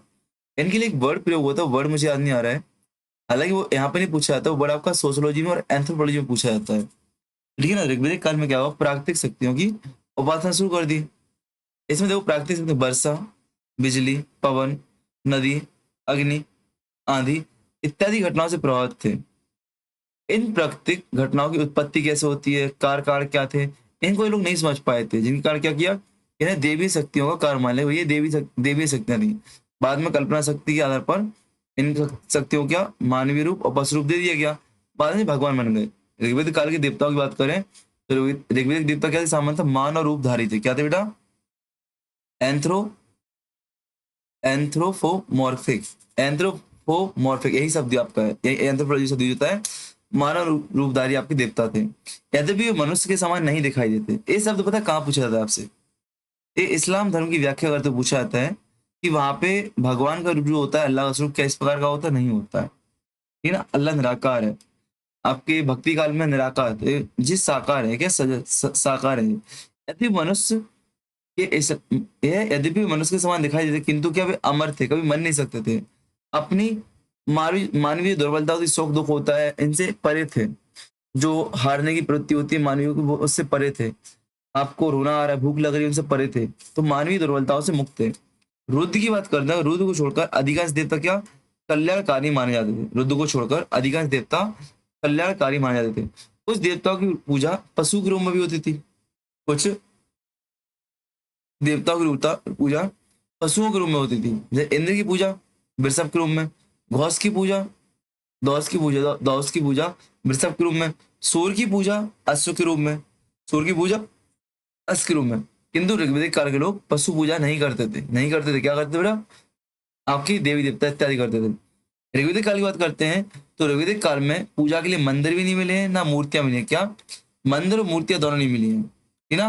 फिर भी ऐसा संकेत मिलता है कि इंद्र की मूर्ति को प्राणदाता मानते थे, क्या, सर्वीर प्राणदाता, प्रोटेक्टर, रक्षा करने वाला। इंद्र की मूर्ति को क्या, या इंद्र भगवान को क्या, एज अ प्रोटेक्टर मानते थे, प्राणदाता, प्राण नहीं प्राण है जी, प्राण, प्राण प्राण प्राण, सर्वीर सुरक्षा करने वाला मानते थे, ठीक है ना। ऋग्वेद काल में धर्म की प्रवृत्ति मान है, तो ऋग्वेद काल की धर्म धर्म है जो कैसा था, प्रवृत्ति मार्गी था, प्रवृत्ति मार्गी था। इस शब्द को आपको याद रखना है, इस शब्द को आपको क्या था, आपका वाइल्डली ओरिएंटेड था, मतलब जो आपके आसपास दिख रहा है, आपको जो प्राकृतिक शक्तियां दिख रही हैं उन्हीं को पूजने वाला था। देवताओं की उपासना की बात करें तो आत्मिक उत्थान के लिए नहीं करते थे लोग, क्या, देवताओं की उपासना स्पिरिचुअल आध्यात्मिक रूप से नहीं कर रहे हैं। किस लिए कर रहे हैं, ना आध्यात्मिक रूप से कर रहे हैं, ना निराकार दार्शनिक चिंतन के लिए कर रहे हैं, क्या, ना फिलोसफी के लिए कर रहे हैं, ना आपके अध्यात्म के लिए। किसके लिए कर रहे हैं बेटा, भौतिक सुखों की प्राप्ति के लिए। ऋग्वेदिक काल में देवताओं की पूजा अर्चना उपासना की जाती, भौतिक सुखों की प्राप्ति के लिए, जैसे हमें युद्ध में विजय प्राप्त हो, हमारे पशुधन बढ़ जाए, हमारे अच्छी संतान मिल जाए, उत्तम कृषि मिल जाए हमारे लिए, ठीक है ना, रोगों से हमें मुक्ति मिले, देखा ना कि भौतिक लाभों के लिए की जाती थी। ये भौतिक लाभ कौन कौन से थे, ये सारे यहाँ पे, ठीक है ना। बात करें यज्ञ की, तो ऋग्वेदिक काल में क्या, धार्मिक जीवन में यज्ञ, यज्ञ क्या था, केंद्र बिंदु था, मतलब यज्ञ होते थे। यज्ञ का प्रमुख उद्देश्य क्या था, देवताओं को प्रसन्न करना था तथा उनसे अनुग्रह करना था कि उन्हें भौतिक सुखों की प्राप्ति हो। ऋग्वेद काल के लोग का विश्वास था कि यज्ञ के कारण क्या, विश्व की व्यवस्था बनी हुई है। ऋग्वेदिक काल के लोग क्या विश्वास करते थे कि यज्ञ की वजह से क्या, आपकी विश्व की जो व्यवस्था है वो बनी हुई है, ठीक है ना। यज्ञ की प्रारंभ व्यक्ति की बात करें तो प्रारंभ में जो यज्ञ सरल होते थे, कुंड एवं वैदिक मंत्रों के माध्यम से। कुंड में अग्नि स्थापित की जाती थी और वैदिक मंत्रों का उच्चारण किया जाता था, सौम की, घी की, अन्न की, दही की, दूध की, इत्यादि इत्यादि चीजों की, पशु मांस की, भेड़ की, भैंसे, सांड मांस, घोड़ा इत्यादि की क्या, आपकी बलियां दी जाती थी, क्या, समर्पित आहुति दी जाती थी। अग्नि की भूमिका बात करें तो ऋग्वेदिक काल के जो लोग थे उनकी मान्यता थी कि अग्नि को समर्पित की गई बलि, जो आपके कुंड में अग्नि जलाई गई है, इस अग्नि को जो हम आहुति दे रहे हैं, आहुति को बलि बोला गया है, ऑफर बोला गया है, जो आहुति दे रहे हैं, ये आहुति क्या, धुएं के माध्यम से आपके इच्छित देवता तक पहुंच जाती है, जिससे आप जो मांगना चाहते हो वहां तक पहुंच जाती है, ठीक है ना। ऐसे आप लोग करने जब एग्जाम देने जाओ ना तो अपने सारे नोट्स जला के जाना और अपने यूजीसी नेट एमपीपीएससी से आयोग से इच्छा मांग के जाना, हो सकता है आपके पास वहां तक पहुंच जाए। ऐसा मत करना, घर वाले जूते उठा के मारेंगे। यज्ञ का आयोजन की बात करूं, मैं यज्ञ की आयोजन की बात करूं तो ऋग्वेद काल के लोग प्रार्थना करते थे, यज्ञ करते थे। यज्ञ का आयोजन व्यक्तिगत भी होता था और सामूहिक भी, दोनों स्तर पे आपका होता था, ठीक है ना। अब बात करते हैं महायज्ञ कौन कौन से हैं। क्या वो पंच महायज्ञ आपको दिखेंगे, तो पंच महायज्ञ दिखेंगे आपको, ठीक है ना। पंच महायज्ञ ये आपके अनुष्ठान थे, बहुत महत्वपूर्ण यज्ञ माने जाते हैं। और दो प्रकार के यज्ञ आपको याद पता होगा, जब मैं आपको हिस्टोग्राफी पढ़ा रहा था वहां पे मैंने आपको महायज्ञों की बात की थी, आपको पंच महायज्ञ दिखे अलग, और आपको कुछ ऐसे यज्ञ भी दिखेंगे जो राजा महाराजाओं के द्वारा किए जाते हैं, ठीक है ना। तो प्राचीन भारत में, अच्छा ऋण कितने, 3 ऋण होते थे, याद है ना। प्राचीन भारत में यज्ञ की बात करें, यज्ञ का पवित्र अनुष्ठान माना गया था। यज्ञों की संख्या 5 थी, इन्हें पंच महायज्ञ कहा गया। कौन कौन से बेटा, ब्रह्मयज्ञ, देवयज्ञ, प्रत्यज्ञ, नृयज्ञ और भूतयज्ञ। कौन कौन से बेटा, भूत यज्ञ मैंने बोला इनको डिटेल में पढ़ेंगे, आ गया डिटेल में भी आ गया। निर्यज्ञ, पितृयज्ञ आपका आ गया यहाँ पे आपका आ गया बेटा कौन सा, आपका देव यज्ञ आ गया और आपका ब्रह्म यज्ञ आ गया। तो ब्रह्म यज्ञ का मतलब क्या बेटा, यहाँ पे ब्रह्म यज्ञ से आपको मतलब क्या है, तो ब्रह्म यज्ञ का मतलब सीधा है क्या, गृहस्थ जीवन, जो ब्रह्म यज्ञ होता है बेटा गृहस्थ आश्रम में रहते हुए होता है, स्वयं और परिवार के प्रत्येक सदस्य के ज्ञान के विकास करने के लिए और ऋषियों के प्रति कृतज्ञता व्यक्त करने के लिए। तो आपको याद रखना, जो इसका आंसर आता है आपसे पूछता क्या, ऋषियों की कृतज्ञता के लिए कौन सा ब्रह्मज्ञ करते हैं, ठीक है ना। तो ब्रह्मज्ञ कौन करते हैं, ब्रह्मज्ञ ग्रस्त लोग करते हैं अपने परिवार के सदस्यों के ज्ञान को विकास करने के लिए और ऋषियों के प्रति कृतज्ञता व्यक्त करने के लिए, ठीक है ना। इस ब्रह्मज्ञ को का हम लोग ऋषि यज्ञ भी कहते हैं। ब्रह्म यज्ञ को हम लोग ऋषि यज्ञ के नाम से जानते हैं, यजना, ऋषि यजना के नाम से जानते हैं, यज्ञ के नाम से जानते हैं, ठीक है ना। यज्ञ को इंग्लिश में यजना लिखते हैं, याद रखना यजना। तो यदि बाई चांस आपसे इंटरव्यू यजना पूछे तो यही यज्ञ होता है। दो प्रमुख रूप है, स्वाध्याय और संध्या उपासना, मतलब शाम को उपासना करते हैं हम लोग वो, और जो हम लोग स्वाध्याय करते पढ़ते हैं, ठीक है ना। देव यज्ञ की बात करें तो देव यज्ञ में मंत्रों के उच्चारण के साथ संपन्न किए जाते हैं। इसमें अग्नि हवन सामग्री और धृत अर्थात घी होता था। क्या? घी। धृत शब्द किस लिए? घी के लिए प्रयोग किया था, ठीक है ना, याद रखना। ब्रह्म यज्ञ में ऐसी कोई चीज नहीं हो रही है, ब्रह्म यज्ञ में ऐसी कुछ नहीं हो रही है। ब्रह्म यज्ञ में क्या हो रही है? ऋषियों के सम्मान की बात आ रही है, उनके साथ स्वाध्याय की बात आ रही है, संध्या को पूजा उपासना की बात आ रही है, ठीक है ना। देव यज्ञ में क्या हो रहा है? देव यज्ञ में मंत्रों का उच्चारण के साथ संपन्न किए जा रहे हैं। इसमें अग्नि और घी आपके होते थे, ठीक है ना। अग्नि में घी की सामग्री आपको देते थे, आहुति। इस यज्ञ में आपको निम्न देवता अग्नि, इंद्र, सोम, प्रजापति, पृथ्वी इत्यादि इत्यादि देवताओं को क्या आहुतियां दी जाती थी, स्तुतियां पढ़ी जाती थी। इस यज्ञ को हम लोग क्या अग्निहोत्र यज्ञ भी कहते थे। वो ब्रह्म जो यज्ञ आपका, उसको हम क्या बोल रहे हैं? ऋषि यज्ञ बोल रहे हैं। क्या बेटा? ऋषि यज्ञ का नाम दे रहे हैं ब्रह्म यज्ञ को। भाई अग्निहोत्र की बात आ रही है, तो अग्निहोत्र किसको बेटा? जो आपका अग्नि यज्ञ है, जो आपका देव यज्ञ है, देव यज्ञ, इसको हम लोग क्या बोल रहे हैं? अग्निहोत्र यज्ञ बोल रहे हैं। अग्नि यज्ञ किसको? देव यज्ञ को हम लोग बोल रहे हैं, ठीक है, इस बात को रखना। पितृ यज्ञ की बात करें तो इसका उद्देश्य क्या था? पितरों की आत्मा को संतुष्टि और शांति देना। क्या? जो पितृ की आत्मा आपके, जो पूर्वज हैं आपके, उनकी आत्मा को संतुष्टि और शांति प्रदान करना था। इसी उद्देश्य से इस यज्ञ का विधान किया गया। अब नर यज्ञ की बात करते हैं, तो नर यज्ञ को मनुष्य यज्ञ या अतिथि यज्ञ भी कहते हैं। अतिथि यज्ञ भी कहते हैं। अतिथि सत्कार और मानव कल्याण के लिए होता था। इस यज्ञ के अंतर्गत आए अतिथि का आदर सत्कार किया जाता था। भूत यज्ञ की बात करूं, वाह लाइट आ गया। भूत यज्ञ की बात करूं तो भूत यज्ञ को बलि या वेदे देव यज्ञ भी कहा जाता है। इसका अर्थ क्या है? प्राणियों या बलि, प्राणियों के लिए क्या बलि अर्पण करना था। क्या? बलि अर्पण करना था। इस प्रकार दान, त्याग और असमर्थ प्राणियों के प्रति मंगल भावना नियति इस यज्ञ में, ठीक है ना। तो आपको कौन कौन से यज्ञ को बेटा? ये 5 यज्ञ देखो आप लोग, कौन से? ब्रह्म यज्ञ, देव यज्ञ, प्रत्यग, निर निरग था ना, निरग, निरग यज्ञ, और आपका भूत यज्ञ। क्या? भूत यज्ञ। इनके नाम पढ़ो बेटा, इनको क्या क्या नाम देते हैं? अन्य नाम इनके देखो। ब्रह्म यज्ञ क्या बोलते हैं हम लोग? इसको हम लोग ऋषि, ऋषि यज्ञ बोलते हैं। देव यज्ञ को क्या? अग्निहोत्र, अग्निहोत्र यज्ञ बोलते हैं। प्रत्यय को क्या बोलते हैं हम लोग? प्रत्यय को प्रत्यय की बोलते हैं, अपने पूर्वजों को दिया जाता है, ठीक है ना, इसका कोई नाम नहीं था। नर यज्ञ को हम लोग क्या? मनुष्य यज्ञ भी बोलते हैं। इसको लोग अतिथि यज्ञ भी बोलते हैं। क्या? अतिथि यज्ञ। और भूत यज्ञ को हम लोग क्या? बलि, वैश्य, देव यज्ञ। क्या? बलि, वैश्य, देव यज्ञ के नाम से जानते हैं। ये आपको याद रखना है, ये आपको याद रखना है, ठीक है ना। ऋण की बात करें हम लोग, ऋण की बात करें तो 3 प्रकार के ऋण आपको देखने को मिलेंगे। ऋण की परंपरा क्या? मनुष्य को अपने जीवन काल में 3 प्रकार के ऋण चुकाने होते थे। एक पितृ ऋण, ऋषि ऋण और देव ऋण। पितृ ऋण, अब देखो पितृ ऋण और पितृयज्ञ में अंतर क्या है? जो पितृयज्ञ है वो अपने पूर्वजों के लिए, पितरों के लिए है, जो आपके मर चुके हैं, ठीक है ना। और पितृ ऋण क्या है बेटा? पितृ आपकी व्यक्तिगत है। कैसे?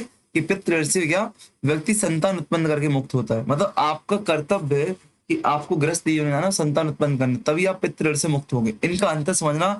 ये भैया भारतीय ज्ञान परंपरा बहुत महत्वपूर्ण आते हैं, यज्ञ परंपरा वगैरह बहुत ज्यादा आपसे इंटरव्यू पूछे आ रहे हैं। अभी इतिहास के इंटरव्यू आपके चल रहे हैं, वहां पे भर की चीज पूछी है भारतीय ज्ञान परंपरा में कि ऋण और यज्ञ में अंतर क्या है, पितृ ऋण और पितृ यज्ञ में अंतर क्या है, ठीक है ना। इस बात को याद रखना, ठीक है ना। तो पितृ ऋण से क्या व्यक्ति संतान उत्पन्न करके मुक्त होता है, अर्थात वंश परंपरा को आगे बढ़ाना पितृ ऋण से मुक्ति का साधन माना जाता है। ऋषि ऋण की बात करूं तो ऋषि ऋण से व्यक्ति अपने पुत्र को शिक्षित करके मुक्त होता है। इसका उद्देश्य क्या? ज्ञान और शिक्षा देना। अब ऋषि ऋण और ऋषि यज्ञ, वहां पर ऋषि यज्ञ का मतलब क्या था? तो ये अपने परिवार के बौद्धिक विकास के लिए लोग ब्रह्म यज्ञ कर रहे थे, उसमें लोग क्या ऋषि यज्ञ बोलते थे। उसमें लोग क्या स्वाध्याय कर रहे थे, संध्या के समय पे उपासना कर रहे थे। लेकिन यहाँ पे क्या ऋषि यज्ञ का मतलब क्या भैया? अपने पुत्र को शिक्षित करना, अपने पुत्र को शिक्षित करना। इसका उद्देश्य ज्ञान और शिक्षा की परंपरा को आगे बढ़ाना था। देवऋण में क्या? देवऋण यह व्यक्ति के धार्मिक अनुष्ठानों और यज्ञों का संपादन करके मुक्त होता था। यह देवताओं के प्रति कृतज्ञता श्रद्धा प्रकट करने के माध्यम से किया जाता था। अब ऋत क्या होता है? ऋत कॉन्सेप्ट होता है। ऋत ऋत आपका अलग है, ऋण अलग है। ऋत आपका अलग है और ऋण आपका अलग है। भारतीय ज्ञान परंपरा बहुत महत्वपूर्ण टॉपिक है।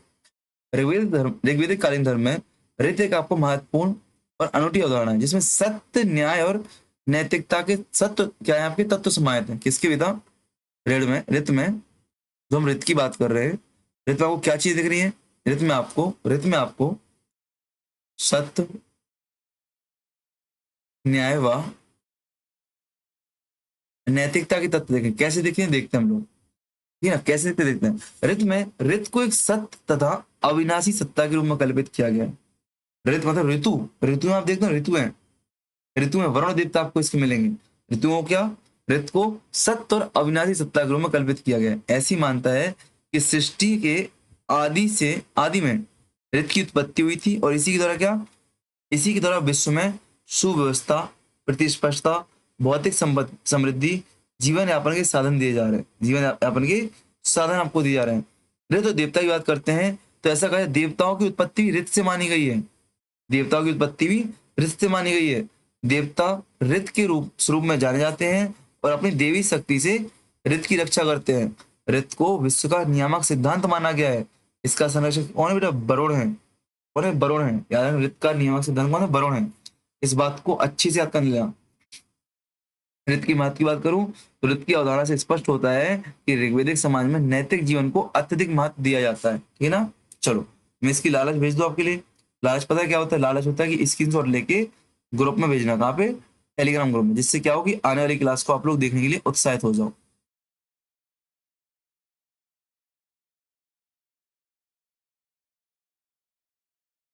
स्क्रीनशॉट और कहाँ भेजा मैंने? आपके प्रोफेसर के ग्रुप में। तो आप लोग क्लास देखने के लिए लालच हो जाते हो। इसी क्लास आने वाली नजदीक में डाउट आया था कि एमपीपीएससी जो हिस्ट्री क्लास यूनिट 1 की, तो वहां पे संख्या 25 लिस्ट में, लेकिन क्लास 13 ही है नंबर में। तो बेटा सीरीज गलत है। कहीं पे आपको डबल सीरीज मिल जाएगी, 14-14 मिल जाएगा, 15-15 मिल जाएगा, ऐसे वहां पे, ठीक है ना?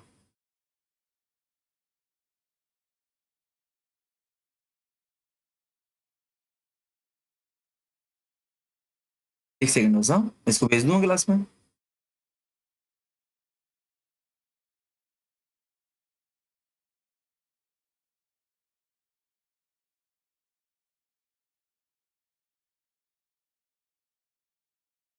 आगे बढ़ते हैं हम लोग। आगे बढ़ते हैं बेटा। यहाँ पे आपका ऋग्वेदिक कालीन देवताओं की बात करते थे, तो ऋग्वेदिक काल में आपको पुरुष देवताओं की प्रधानता बहुत ज्यादा दिखेगी। यहाँ पे ऐसा नहीं लिखा मैंने कि सिर्फ आपको पुरुष देवता मिलेंगे। क्या लिखा है बेटा? कि प्रधानता मिलेगी, मतलब कि आपको महिलाएं भी मिलेंगी, लेकिन महिलाएं क्या अपेक्षित गौण और निम्न स्थिति में मिलेंगी। यह स्थिति क्या? ऋग्वेद की पितृ सत्तात्मकता समाज के अनुरूप है। अच्छा मैं बोलूंगा सभा समिति विदत में, सभा समिति विदत में कहाँ पर महिलाएं भाग नहीं लेती थी? कहाँ पर महिलाएं भाग नहीं लेती थी? आपको पता है समिति में भाग नहीं लेती थी। इसके विपरीत पूर्वी हड़प्पा सभ्यता में देवी पूजा की प्रधानता दिखाई दे रही थी। इसके पूर्व है कि नहीं? आपको याद है कि नहीं याद है? अब बात करते हैं अमूर्त देवता। कुछ लोग मूर्त देवताओं के साथ साथ अमूर्त भावनाओं के प्रतीक देवताओं की उपासना करते थे। अमूर्त देवता कौन से? मूर्त क्या होता है? जिनको हम स्पर्श कर पाते, देख पाते हैं, ठीक है ना?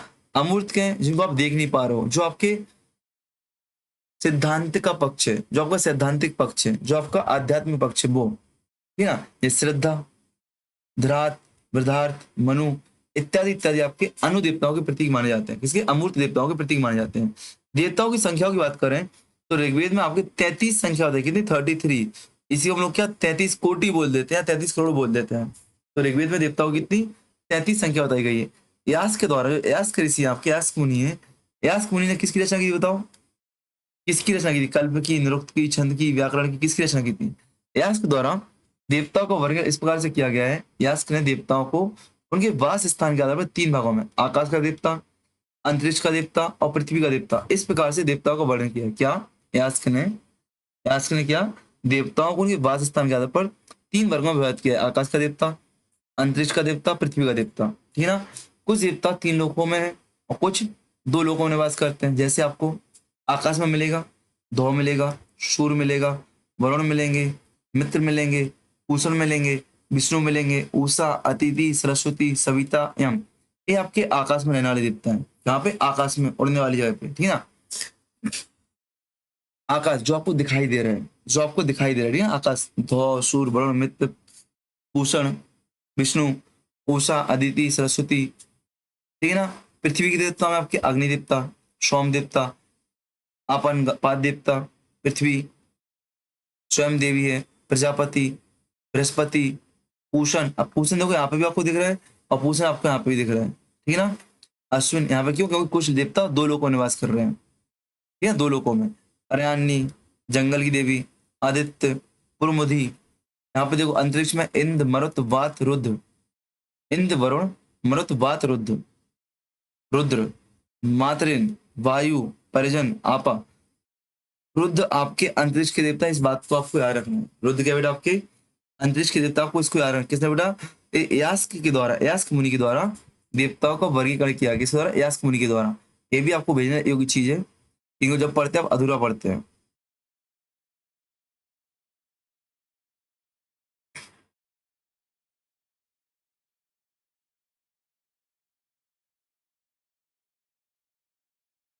ठीक है ना। हैनीथीज्म की बात करते हैं तो ऋग्वैदिक धार्मिक जीवन की एक महत्वपूर्ण विशेषता थी। वैदिक ऋषि जिस देवता की स्तुति करते थे, उसी को उस समय सर्वोच्च मानकर ऊपर सभी महान गुणों का आरोपण कर देते थे। जर्मन विद्वान मैक्स मुलर ने इस प्रवृत्ति को हैनीथीमिज कहा है। याद रखना, हैनीथीम्स का मतलब क्या है, हैनीथीज्म का मतलब क्या है, हैनीथीज्म का मतलब हीनोथीज्म, इसका मतलब क्या है, भैया आप जिसकी स्तुति कर रहे हो, स्तुति के समय उसी को आप महान मान लेते हो, उसी के क्या करते हो, महान गुणों को सब पे आरोपण कर देते हो, ठीक है ना। उसके ऊपर सभी महान गुणों को आरोपण कर देते हो। जैसे मैं अंकित देवता हूँ, तो आपके लिए जितने महान गुण आप जानते होंगे कि भैया देवता सुंदर होते हैं, सस्ते होते हैं, टिकाऊ होते हैं, आप सारे गुण हमारे ऊपर टोक दोगे। इसके लिए क्या, मैक्स मुलर ने क्या, मैक्स मुलर ने इसके लिए क्या, हैनीथीम्स का प्रयोग किया है, हैनीथीज्म का प्रयोग किया है इस शब्द के लिए, ठीक है ना। चलो ऋग्वेदिक कालीन देवता की बात करते हैं। ऋग्वेदिक कालीन देवता की बात करते हैं तो इंद्र, इंद्र का ऋग्वेदिक देवताओं में सर्वाधिक महत्वपूर्ण स्थान है। 250 सूक्त इसके लिए यूज किए गए। पूछा गया आपसे, एमपीपीएससी पूछता है कितने हैं, 250 सूक्त हैं। इसको हम लोग युद्ध का गॉड ऑफ वार मानते हैं।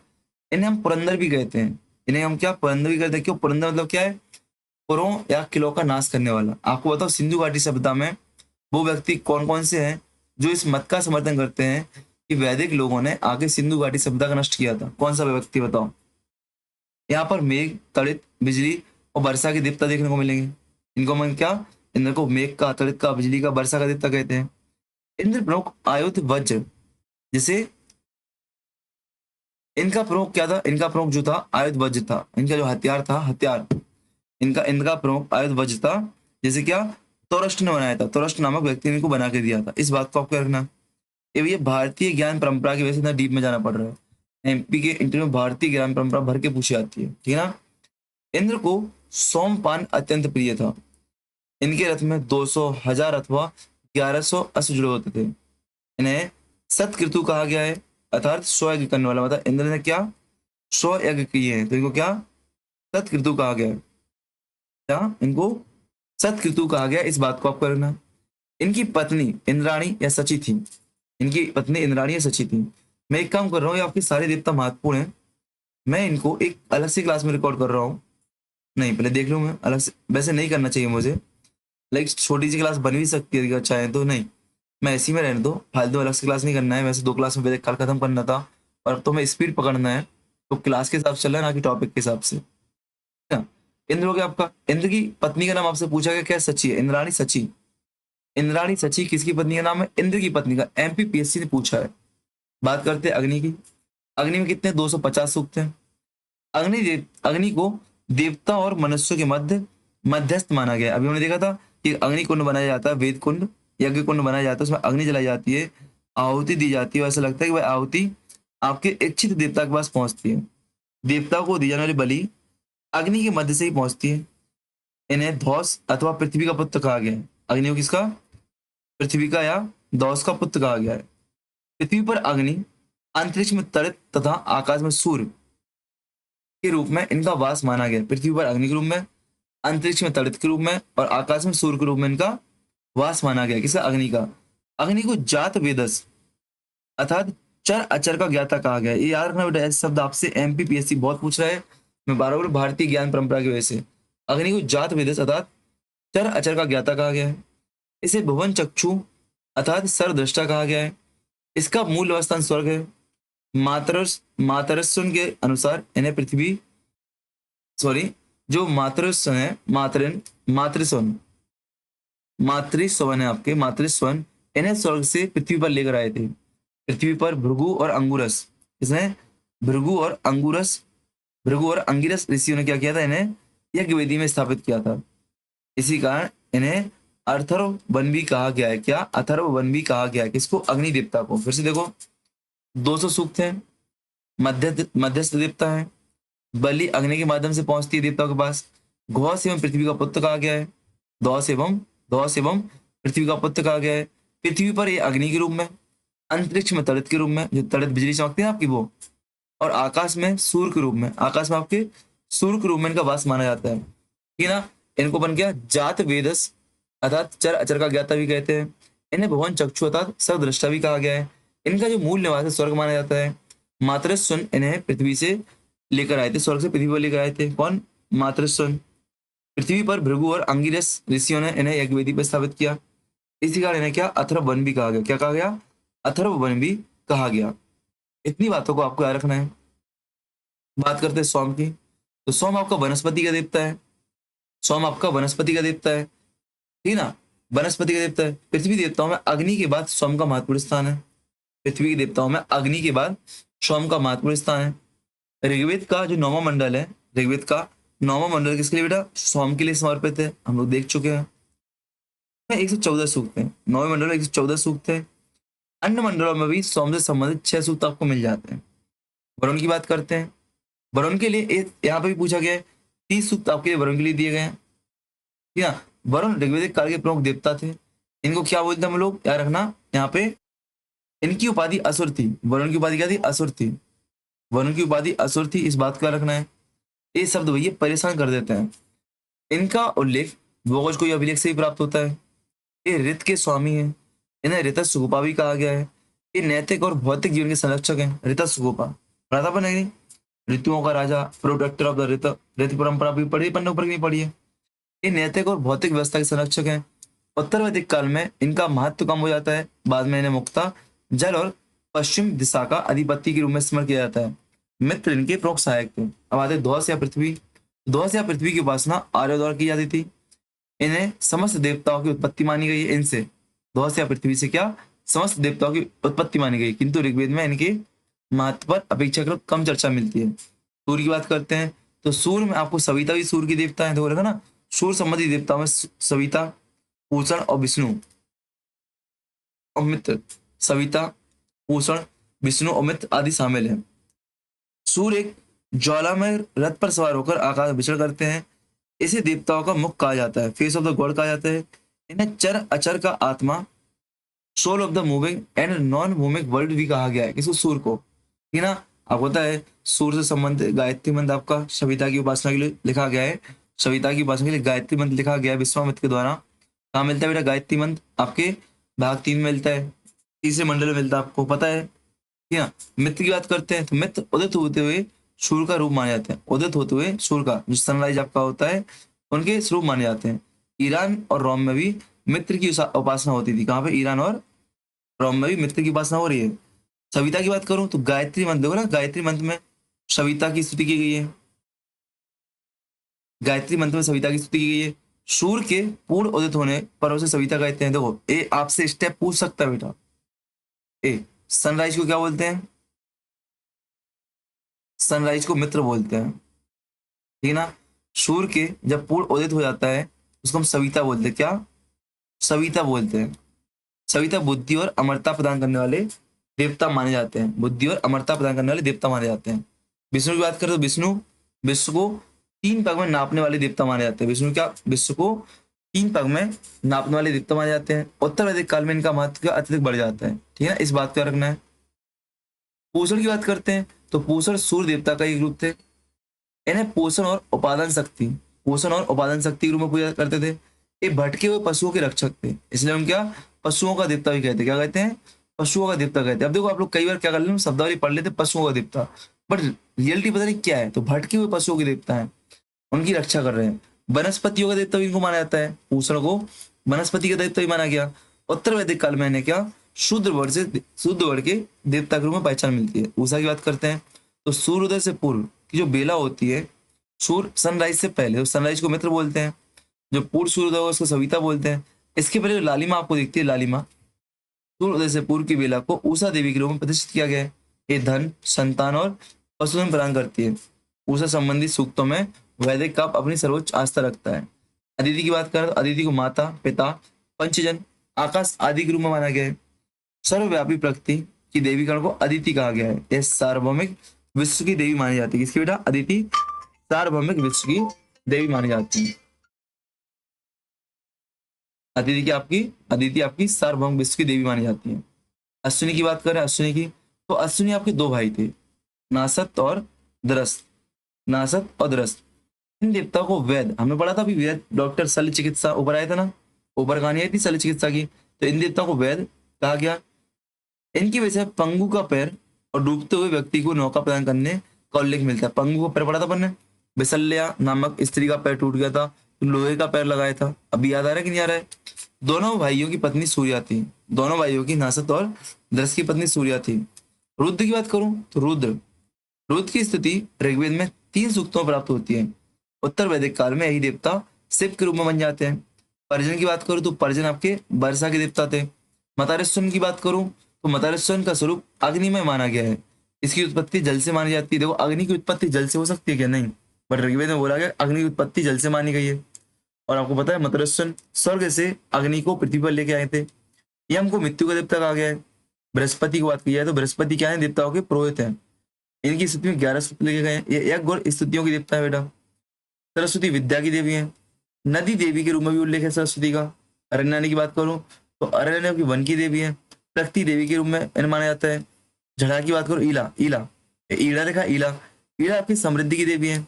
भारती को लक्ष्मी का प्राचीन रूप माना गया है। तोरष्ट धातु के देवता थे। आपको पता है इन्होंने क्या किया था? वज्रपात बनाया था। किसका बेटा? इंद्र का जो आपका हथियार वज्रपात, वो बनाया था। वायु की बात करें तो वायु पवन देवता। आयु, पुरुष संधियों और विवाह को देवता थे।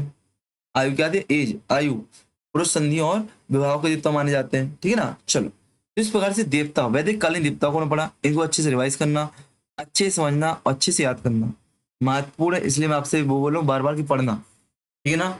पढ़ना। चलो आगे बढ़ते हम लोग। अब ऋग्वेदिक कालीन आर्थिक जीवन, तो ऋग्वेदिक काल का आर्थिक जीवन आपके लिए महत्वपूर्ण है। ठीक है ना? इसको हम लोग नेक्स्ट क्लास में करते हैं। थे। एक दो दिन थकान खत्म होने दो, वापस हम लोग क्या करेंगे, क्लास की स्पीड कर देंगे और बड़ी क्लास देंगे। आपको अब टारगेट है मेरा खत्म करना है मुझे अच्छे से जुलाई माह तक पूरा आपका एंड हो जाएगा हिस्ट्री। और डेली शाम को 9:30 बजे हम लोग लाइव सेशन मिल रहे हैं। शाम को 9:30 बजे हम लोग लाइव सेशन करेंगे, याद रखना। हालत तो आज डाउन है बट करेंगे, जैसे बनेगा वैसे करेंगे। 9:30 बजे शाम को लाइव सेशन, ध्यान रखना। क्या? शाम को 9:30 बजे लाइव सेशन होगा आपका। बेस्ट ऑफ लक, बेस्ट विशेष। मिलते 9:30 पे, जहाँ पे हम लोग इतिहास विषय की प्रैक्टिस डेली करते हैं। ठीक है ना? चलो।